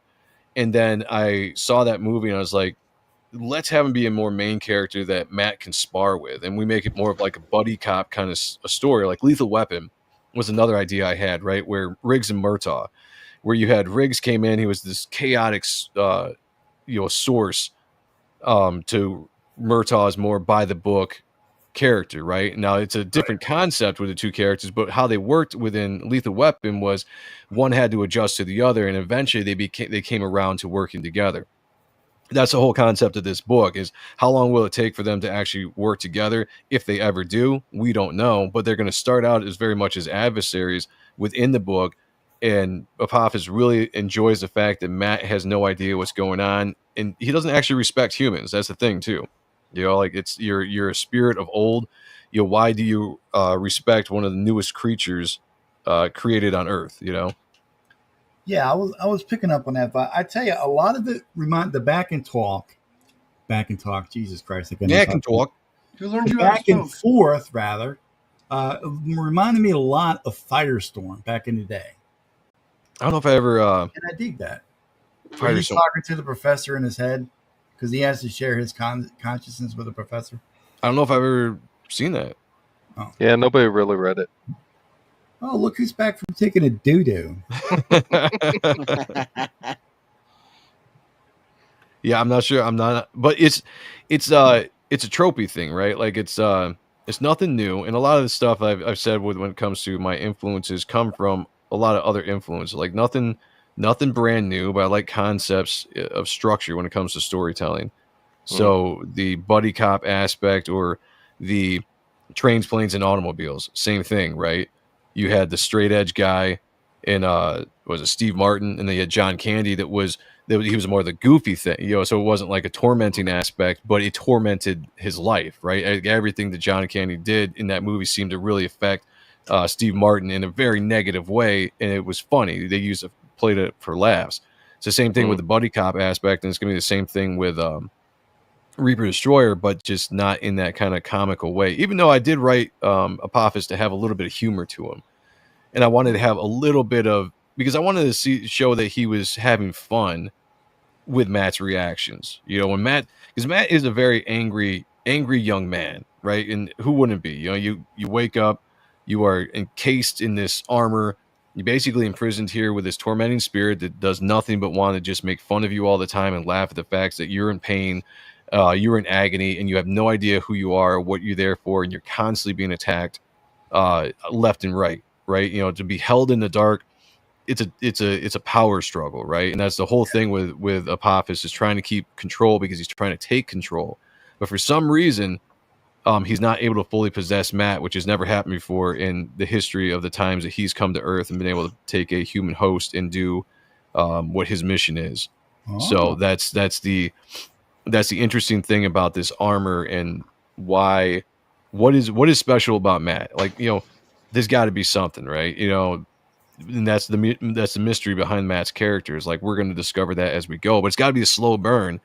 And I know there was a couple of people that are like, they gave some really good criticism on the book as far as like, you know, we don't, you know, the one thing we don't really know a lot about is Matt's character, and that's kind of disappointing. And in my eyes, I'm like, but that's the purpose, right? Mm-hmm. Like, it's designed specifically that way. All at once. Right, exactly. I'm giving you a lot of depth with some of the other characters that people can get behind Apophis and, you know, Victor, and, you know, like, there's a lot of writing that goes into those characters, but Matt is different. Matt is designed for him not to know what's going on, for you not to know what's going on, and to really build the mystery. And I'm going to slow burn that as long as I can, you know, as a storytelling element.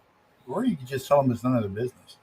Building a mystery. So was that an organic process? Like, first initially, did you have it all mapped out and decide to change it, or has this been just a Barbara gradual, Walters back. like, Oh my organic? God, you sound like such a fucking fanboy, dude. God. Good question. No, I like it. I am a fanboy. I am not ashamed. These are good questions. No, so the overall story has been there since 2018 when I first started retooling it, and it just took me a while to get like how I wanted to tell the story. But since then, there have been a lot of tweaks to the story when something else pops in your head that fits within the story structure, right?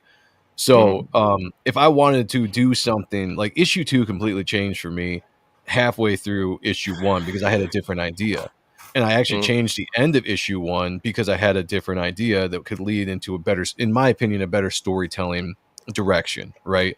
So I have ideas of how all the story is going to play out from issue 1 through 5 because it's a 5-issue story arc in an ongoing series. But that story can be tweaked and told in slightly different ways as we go, because I'm not hampered into the box of having to do it exactly like it is. So if something pops in my head, I'm like, oh man, I never thought about this before with this character. You know, I don't know if some people out there, creators or whatever, you have brain dumps every once in a while where just something hits you and you just get like fed this information and you just start seeing your story in a slightly different light or different possibilities of what you could do. Don has dumps, but it has nothing to do with his brain. That is true. That is true. So yeah, there are elements of the story that changed quite a bit as I was drawing it, and as I was telling it, that made me change where I was going to go in issue 2 from what it was. And a lot of it had to, like, this is an action book. Like, if anybody backs this book, it's an action book. You know, it's an action genre as far as sci-fi action fantasy genre. But there are elements that started making me really kind of see a different way that I could tell the story and slow down the action just a little bit, because we were going to jump into issue 2 and it was going to be a big action book. Like, I was setting up to have issue 2 be like all action, and then we would come back in issue 3 and settle down, slow down again, and get into story. And just something hit me one day and I had a different idea and it just kind of all came into place. And so I switched it on the fly, which still worked within the story structure, but it gave me a better direction to go into issue 2. And I just kind of pushed down certain things to issue 3 that weren't important to this main story. Going back to the whole Matt thing, you know, I decided, like, I need to have, because one of the criticisms were a lot of people didn't know enough about Matt, and that kind of bothered them. I'm like, okay, I wasn't planning on doing as much Matt storytelling as I originally was, but now that people are actually saying it, I can pivot and I will. I'll do a little bit more storytelling on Matt in issue 2 to kind of satisfy people, and it doesn't ruin my story. It doesn't send me in a direction I didn't want to go. It just kind of helps me, and I listen to the readers. So one thing I kind of learned by listening to guys like Chris Claremont, which I know Kayla will be all excited about this. I remember seeing an article because he was talking about, or maybe it was Jim Lee. It was Jim Lee who was talking about working with Chris Claremont the first time, and he came on board and he thought there was going to be a lot of structure to the story that was being told in X-Men. And basically Claremont came to him and was like, what do you want to draw? You know? And Jim Lee was like, I mean, what do you mean? He's like, what would you like to draw? And so Jim Lee said, the characters he'd like to draw. And so Chris wrote a story about that. And one of the aspects of that was, one, just keeping your artists, the talent, happy. But Marvel had a really good thing back then where they would listen to people. They would also listen to the fans. And that's something I try to do. Like, God, I wish they would still do that. Yeah, right. Yeah, exactly, right. If the fans see a character they like, and a lot of people have liked Apophis, and so that sent me in a direction, was like, okay, I need to incorporate Apophis a little bit more than I originally planned, because he's becoming a popular character. People are liking the design. They like the concept of him. So I need to give him a bigger role than he had, and which is easy to do within the structure of the story, because it's just tweaking a few things, right? But I did that so much that, trying to keep the mystery of Matt, that I didn't apparently do enough for certain people in the development of Matt's character. So I was like, all right, issue 2, we're going to dive a little bit more into Matt's character, which I hadn't planned on doing so soon, but it still works within the structure of the story. So, nobody would even know if I wasn't telling the story, to be honest with you. If you hadn't asked it, it would just been like a natural thing. So nerds.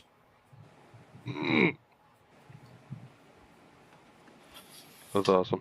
And the stream went so is there do you feel like you're putting yourself in that a little bit? Actually, no. Not until you did that butt shot. Well, now that you're doing the butt shot, I'm like, that's totally me. Like, that's hell yeah. I mean, any lady will tell you. But no, like, honestly, I think the character that I probably connect with the most is Victor. All right. And I really love writing Victor. I like writing the way he speaks. And if anything resembles me, more of myself being put into a character, it's absolutely Victor. Gee, he's the one that's got the 3 hot demon chicks, Joe. Fuck yeah, he does. And I'm not gonna tell you exactly what they may or may not do. You know what I'm saying? So do you have is there a spit it out influence? Yeah, this is hard. Is there like an influence for Matt's character? Like, did you have somebody in mind, like an actor or somebody, or maybe a character from a different story? I really didn't, to be honest with you. Matt was really not influenced by anybody. He was just, at first, he was just a guy trapped inside a suit of armor. Well, originally, it was actually quite a lot. Was he a regular Joe? He's a regular Joe. Yeah. Well, the thing that's meant to be fun about Matt is, because you don't know who he is, he could be anybody, right? We have a name. That's it. We know his name is Matthew Walker, and that he's a dude trapped inside this armor, but we have no idea what his origin is. It's kind of like Wolverine, right? Wolverine was a cool character that had no origin for forever. Yeah, exactly. And then so you could speculate it, right? Yeah, you could speculate about it. Yeah, and honestly, it kind of became worse, right? Once we knew, once people started writing Wolverine's origin and really kind of diving into that, it kind of became, you lost that magic, right? Yeah. That's kind of what Matt is based on. Not necessarily Wolverine, but just that idea that right now, and it is designed to discover who he is, because it's part of the overall story, and it's where we're building up to. And we'll get to it sooner than later. It's not going to be like, 100 issues down the line, because I won't be alive then. But it is designed to just be a slow burn. I want you, as a fan base, as a reader base, to really kind of speculate on what Matt's purpose is and who he's here for. If you guys read the book, spoilers out there for anybody that hasn't read issue 1, he comes in contact with another entity at the end of the book called the Sorrows, and the Sorrows kind of reveal that there's something more to him, to his origin, that he doesn't even know about, because obviously he doesn't know much. And so it's sparking the fact that there's something special about this young man, and everybody seems to want him, but why? You know, why is that, and why is he been put into this suit and into this place and time, and why is he like the number one target where everybody is interested in what he's doing, including Apophis? You know, like Apophis has his own motivations when it comes to Matt. So there's a lot there to discover, and I think it's going to be really fun as we dive into it and unpack it, and where we actually go with the character. And once that reveal actually happens down the line, I think people are going to be. I think I'm interested to see the reaction of what it's going to be when we actually get to the point of who Matt really is and what's his purpose in this world. They want him for the great butt shots. And great butt shots. You know. So do you have a lot of this story like completely set in stone, or is there room for some changes? Oh, there's plenty of room for changes. Yeah. I've got a structure set in stone as far as like what I see. The first story arc, second, third, all that down the line, but it's almost, I almost look at it as like a puzzle. A puzzle is the wrong word, but it is a puzzle though. It's kind of a puzzle, right? But it's with movable pieces, right? Where I can get to the same outcome, the same finished picture, but moving pieces around based on fan reaction. And I also want to leave myself open with a little bit of that inspiration moment that I've had before, you know. To be completely honest with you, spoilers for everybody that read the first issue, the part with the sorrows was never in the book originally. That was something that I developed as I was working on issue 1, because I was like, you know, it would be cool, and this is just how it works out one day. Especially, you know, I talk to Kayla all the time. Kayla is great to bounce ideas off of, because she's got just a really good mind for writing and just comics in general. And she's really good because she'll just listen to you talk and kind of let your brain work, you know, and then just, you know, kind of be like, oh, that's cool. You know, you thought about this kind of stuff. And it's just sometimes one days I'll just pop up, something will come up in my head, be like, you know, what would be cool if I did something like this. And you know what? I'm going to do it because I can fit it within the story structure, and it's not going to mess anything up. And it's actually going to benefit, in my opinion, make the story deeper and give better mystery if I go this direction instead of what I was planning on doing. The end of issue 1 completely changed for what it was going to be. And I had the end of issue 1 in my head for years. The end of issue 1 and the beginning of issue 2 was in my head for years, and I couldn't wait to get to it. And then I changed it, and I pushed it off to, I might end issue 2 or in issue 3 like that and pick it up then. But I have a better idea of how to get to that cliffhanger and beginning than I had originally. And so when I think of better ways, without spoiling. No, because it would stuff happens. Right. Yeah, because it would spoil. It'd spoil what I'm doing in the story. That's fine. Yeah, the good guy wins. Right. Yeah.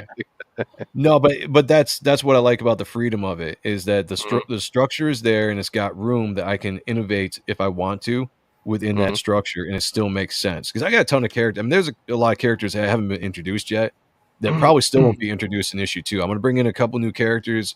I'm trying to find a way to classically fit them in to issue 2, but I got a lot of characters within this book, specifically a lot of bit players and all that kind of stuff that will play bigger parts later on down the line that I need to start working in. But I couldn't fit it all into issue 1, and that was probably the biggest, the hardest thing for me was issue 1. Was I actually edited out. There was a couple of at least one specific character introduction that was supposed to be in issue 1 that I really like and I'm excited to get to, but I'm like, we just don't have the room. I have to tell the story of Matt, and I have to tell the story of Apophis. I can't just let that go. And like, I gotta let that get some time to breathe. Speaking of someone who's doing their own comic as well, issue 1 is always a son of a bitch to write, man. Yeah, I'm so glad it's done. You know, there's so much you want to put in, and then you like, oh fuck, this is only supposed to be like a 32-page book, and I got enough content here for 150 pages. This is bullshit, dude. I got to trim some stuff. My first concept was so much stuff, you know. My first concept for issue 1, before I even back in 2018, I was working with a guy named Joel Rodriguez, who was a friend of mine at the time, and he was also somebody that used to come out to the shows. He lived in Michigan. And it was one of those things when I started drawing, I started posting my stuff on Facebook and whatnot. And he saw it one day. And he's like, dude, I didn't know you were into comics. I didn't even know you drew. He's like, I write. It's like, I love comics. It's like, dude, let's get together and do something. And we we did a couple different projects that never came to light, and then I started focusing on this, and I came to him one day. I'm like, dude, you have a love for the darkness, you have the love for Spawn. I've read your stuff, it's really good. I need help with developing how to tell a story. I don't know how to begin a story, how to do character development. So he jumped on the project as the original writer that was going to help me out. And he actually, where was I going with that? What was the question? Buddy writing. The writing. The writing. Oh, okay. So that's right. Issue 1. Sorry. Old man moment there. So I presented him my original idea for issue 1, what I wanted to do, like all like this beat for beat. I'm thinking myself as a TV show, because that's kind of how I write. I write like a movie or a TV show. Like how you introduce, how you start something. And I came to him like, these are the scenes I want. We're gonna do this, and this is how the issue is gonna end. And he wrote me back. He's like, yeah, dude, you got like 3 issues worth of stuff in here. He's like, you're gonna have to edit this down. That was the first moment where I kind of had to go back through and realize I couldn't do everything I wanted to do in that first issue unless it was going to be just this gigantic 80-page book, which I fucking no way I was doing. Right. So that helped. He actually really helped me to focus on he was like, let's pick a couple characters, let's focus on them, and let's build from there. We need to develop these characters before you're just doing all, because I wanted to pull in all these characters, because in my mind I'm like, all right, this is great. I got the great concepts, all these characters, I'm going to bring them in and it's going to just flow. It's going to be awesome. And he's like, we can't do that. He's like, it's too much for the audience, too much for the reader. Let's pull it back. So he was one of the first guys to help me out in that aspect. That's healthy. I mean, like, as a fan, I don't want to read that, I don't really want to pick up like War and Peace to read, I kind of want my quick fix as well as good content. Why you wait till after the book is out and then tell them? What's that? Well, yeah, you could do that too. So after the book is out and then you tell them what you don't want to read, man. That ain't good. Where is James at when we need him, man? He'll tell you how to write your whole book. He'll tell you how to write it. Yeah, where is James? Oh yeah, never mind. But it didn't sound good, so I don't want to read it. Oh no! I don't know if we can all read it later. What? What's going on now? His friend was sick at the hospital. Oh no! Okay. Yeah. He did post an update in the chat, buddy. The other half of Otten stuff is John, buddy. What's going on? Don't man? be a bum. This guy who's supposed to be on this Sean guy, and he never shows up. I know, right? Jesus Christ. So that was the first time I got like some really good, legit writing advice from somebody that I respected at the time. And he was just an amateur writer, but I really liked the stuff that I had read. I was like, man, dude, this is really good. And Kayla was really good with that too when I brought her on. And she actually really wasn't even part of the book, to be honest with you, but she had done so much just because she was a co-host on Appreciating Comic Book Art Live, and we would talk nonstop and we would talk about the book, and she would ask me all these questions. What was good about that is it got me really thinking about things I hadn't thought about before, because she would ask a question and I'd be like, you know what, hold on a second, let me think about that. And I'd be like, okay, this is why, or this happens this way.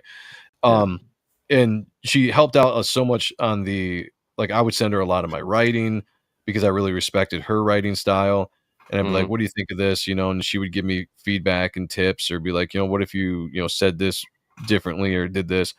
She did so much work that I eventually made her an assistant editor on the book because of how much she did, and that helped out quite a bit, because being able to just have those sounding boards where you can bounce off talk about your story. You're not asking necessarily for advice, but just be like, let me just talk for 20 minutes about this character and about what I'm planning to do. You definitely have to have that balance. You can you need to have alone time, but then you also need to have a fellowship to work with. Yeah, and it helps so much, because that's what Joel did for me when we would have a meeting like every other week, and I would just sit down and he asked me questions about the characters and where I wanted to go with the book, and he would make me talk about it, which I love talking about the story. And so I would just ramble off, because I'm not trying to tell a story at that point. I'm just talking about what I want to do with the characters, and backstories, and how this person affects this person, and a lot of times story would come from that, because things would spark in my head that I hadn't thought of before. Yeah. You know, Yeah, and then that's I'd awesome. be like, oh, that's cool. That's a great concept. I'm going to do this. You know, it would change the idea of what I wanted to do. So that kind of stuff was highly, highly beneficial. That's cool. Yeah. You taking notes, Tom? Nope. Sorry. And that is why he is the Don. Fucking Hojo got me hooked on the goddamn Doritos again, man. Oh, yeah. You're smoking Doritos? Hojo got me eating Doritos again, that son of a bitch. Oh, I don't eat Doritos. I'm trying to lose weight. I hope it's the Cool So Ranch am I. Oh, me too, man. Me too. How did he get you? Is he force feeding them to you or what? Yeah, he's sitting You know over what? here at my desk, force feeding them to me. You know what's great about Doritos is that you can crunch them up and then just pour the bag into your mouth. You need to stop. Don't give him any ideas, Doug. Come on. You're being friggin' evil tonight, dude. No, I usually get the nacho. Awesome. The food line had them buy one, get one. I'm a sucker for a good sale. Oh, So yeah. I go up there. I've never had the taco flavor ones before. They were out of the usual brand. And The Taco Bell one? Taco flavor one. So it's They- just like don't they have a Taco Bell one? If they do, I don't know anything about it. It's Taco pretty Bell awesome. puts Doritos in their stuff, yeah, but I don't know if they have a specific. No, I think they got a Taco Bell flavor. I think you're probably right. And shit, man, it's been a nice little treat. You know what I mean? Hell yeah. And Sean is saying that we need to get diabetes. That will help us maintain our figure. That's true. That I can. You I might can be attest right, to that. dude. But as someone who has type 4 diabetes, which means I'm just caretaking for someone that has it, I don't want nothing to do with it, dude. I monitor enough blood sugar. But you know, I feel your pain, brother. Katie did in the house. Nice to listen while she works. Hey, Good to see Katie. you. Hey, Katie. Yo, Katie's awesome. hell yeah. Thank you. Henry is begging to see some artwork, so let's everybody get our progress shots together. Oh my god. Yeah, I got 7 screens. I told Henry, if you didn't know, I'm a terrible host. I am actually working on a page for Reaper Destroyer, so I'll show you guys for a second, but not very long. All right. All right. Progress. We'll Just time so it. long we got enough a to camera. screenshot it. Yeah, do Right, it like exactly, bacon. All right. There you go. Oh, okay. Oh my god, that's amazing. Ah, Nice. Very cool. The Raggedy Rag. That's Yeah. awesome. yeah. Love Okay, it. that's your tease, bitches. That's all you get. Love it. Yeah. All right, who wants to go next? Well, I guess we'll Evil get Ginger. Pepper up. But oh shit, Nice. There we go. dude! I said it once before, and I'll say it again. You are a monster with the inks. That is Yeah. brutal. Monster. Not Is that scared of based the on laying Doug out. Bacon's That's the black. artwork? I love it. And let me see. I'm trying to outdo the last one. Homer's already got his up. So Homer. Look Evil at that. that. Movies. Yes. Nailed it. Cleavage. I like it. Yeah, I don't know. My camera Beautiful. sucks. Hold it up. There we go. There you go. Yeah. Stop right there. There we Stop. go. Yeah, there we go. There we There go. we Yep. go. Yes. Beautiful. Zooming in hand. Stay right there, Homer. Stay. Nope. Yeah. Nope. There we go. Just Three hold more it. seconds. Just hold it. Three Hold more it. seconds. Yeah. Hold Yeah. it. Yeah, Whatever there you we do, go. don't sneeze. There we go. Bad fear eyesight. Perfect. And that all happened in Minecraft, everybody. Okay, I'm done. All right. And Marcus, you got something you want to show? Oh, I'm sorry, Mr. Extreme. Mystery. Nice. Oh, dude. Nice. God damn it. Beautiful. It's so good. Isn't that the same pose you did last time? No, the other one was. Marcus, No, I have the other one here. Marcus, I have my eye on you. It's a different pose. That was the last one. I like this one better. Kinda. I like the new one better. This one sucks. That's kind of the same pose. Dude. Slightly, that's badass. slightly, but I do. Yeah, I like the new one. Yeah. Not as much as This one's like bending over. I like this one better. Doug, don't you criticize that, man. Hey, he's the Let him extreme talk. artist. He needs to be thinking outside the box. All right. He needs to represent. Feel free to contact Marcus if you want to buy any of his artwork. And I just want to Nice. say, it is so I didn't damn really nice think of to it as the have same pose, Hank Chuck. It's back. interesting that you said that. So nice to What? have Hank. Welcome back. Yeah, you know, because I make you guys look good. Oh yeah. Yes, Nice. Oh, there we go. You made me feel things inside I've never felt before. I don't. I like what you did with the cape. Oh, thank you. I'm just having fun. I'm having an off art day today. You know, Bullshit. so it's just like, Well, it looks like your computer's on. Yeah. right. I'm off. Duck Bacon, you got something you you know, want to say? since I'm up Oh, here, wait a minute. Look at this. Oh yeah. Look at that. So, Joe, you might remember Nice. this. Pops told me Yeah. to remind doing? you about that wonderful time that we had during CromCon That's 22. Let's go. Where we added Reaper to where I added Reaper Destroyer about to it. this Yeah. mega collage. That's beautiful. Why And you he is gotta to be scale so to mean? all these other characters. So, you know, Mega. Oh, got some recognizable characters there, like Smokes the Fox and I Vader, ain't I like- Dinosaur no Man. Omega mission in there at all. And I'm mad. I know. All of these people know. were on. They came on. I mean, of course, I put them right up here with Bill Mouse's Nera X and Mark Nice. Barron's Bill's Badger. character up there, none of mine? What the Yeah. hell? There's no And you'll see, signs on you see Bill Mouse's Danger Girl cover he did. That was I really did cool. see that. That's dude, awesome. yeah. Dude, yeah. Yeah, Yeah. that was tight. Well, who's the karate squirrel, dude? I told it's the Samurai Squirrel, and I forget his name. I do. Of course, we've also got one of the people in the chat there, Fanta. She's represented by the Fantelican. Oh, nice. Hey man, That's how is awesome. she doing? I haven't heard anything about her.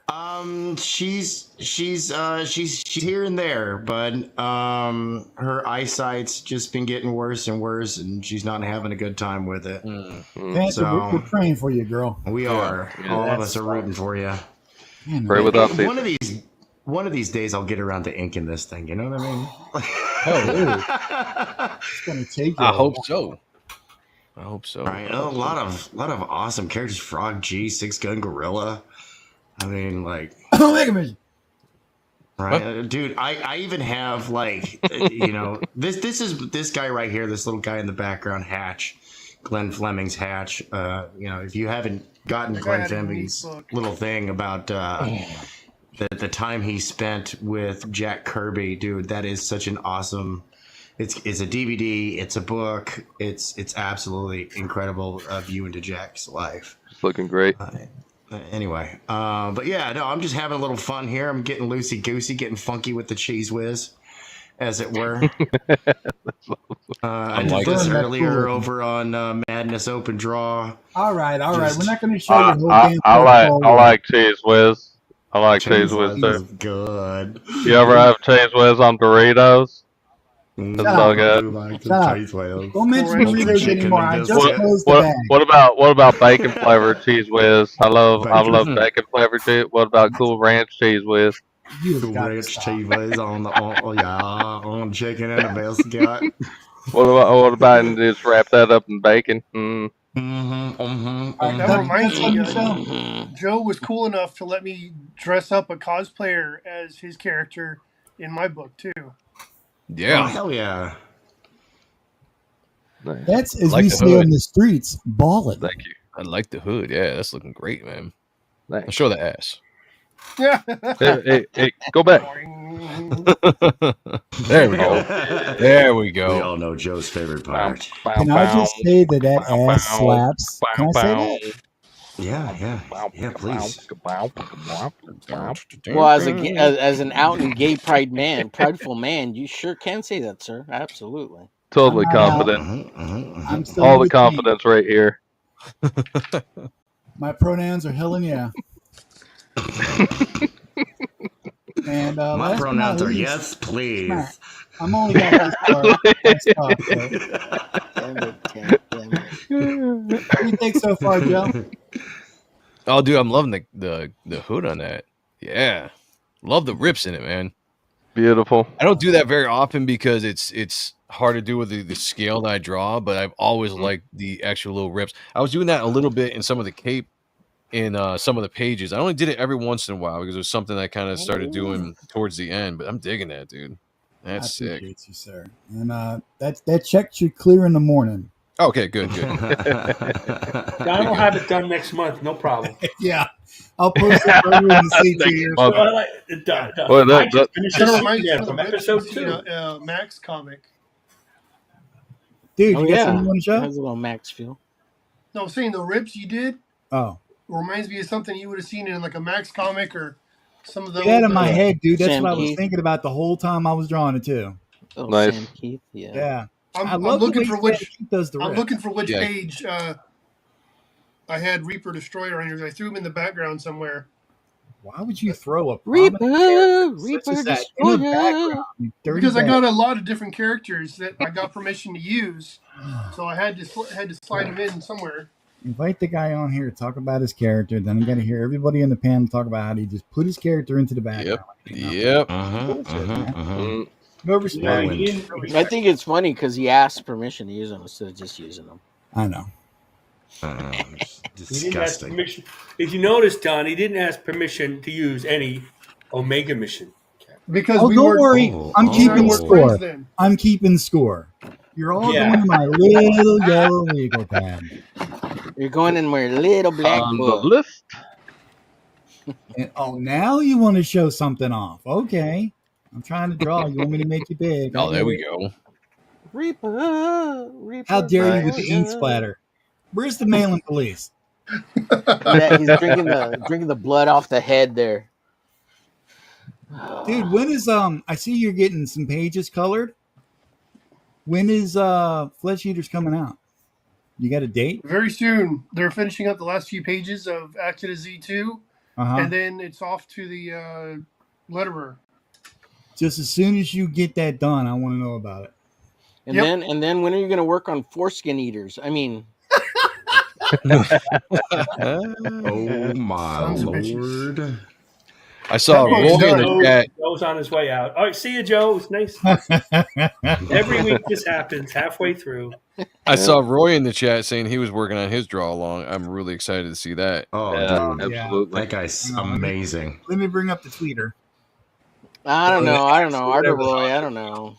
I don't think he's He's not either as good sent as me a everybody. I'm message just kidding. or I love you, Arthur Roy. no. Love you.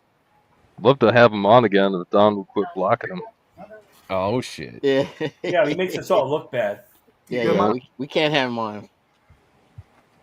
He draws too many houses. And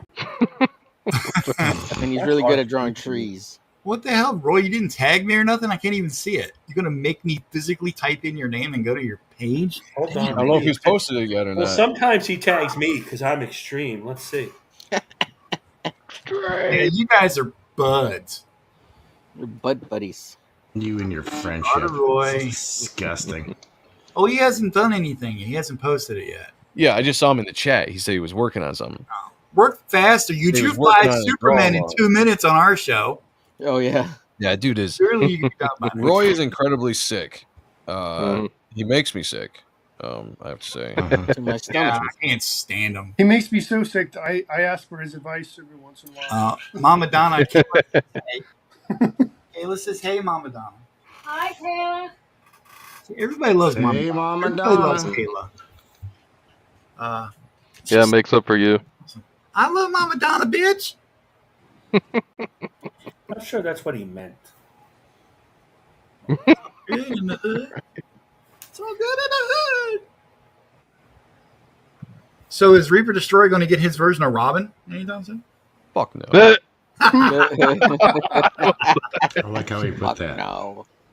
That's Can't a believe you asked definitive me that, statement for That's this. such a cool idea, Don. I know, right? Nah, man. I never liked the sidekick characters, but he's not really designed to have a sidekick, because he's not a hero, right? He's not an anti-hero. He's not taking out thugs and thieves and bad guys and bank robbers and all that kind of stuff. He's really in this kind of more fantasy world that he has to, survive and live in. So I don't know if I'm ever going to have him on a street level, sense. Maybe, later on down the line, I could throw in a scene just to do like a little bit of a trope to see if maybe he wants to try being a hero after all this craziness is done. But no, it's really much designed kind of similar in the ways of Spawn. I He's got just the dealing perfect with the side world. character. It'd be like probably about in her 20s. Probably like less of a costume than Witchblade.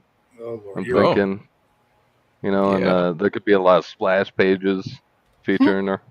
There you go. Emphasis on the splash. A lot of back shots. A lot of back shots. A lot of back All shots. back shots. Let's A go. lot of double page spreads. Oh shit. Mhm. Oh, Right, shit. legs wide open. So professional. In Minecraft.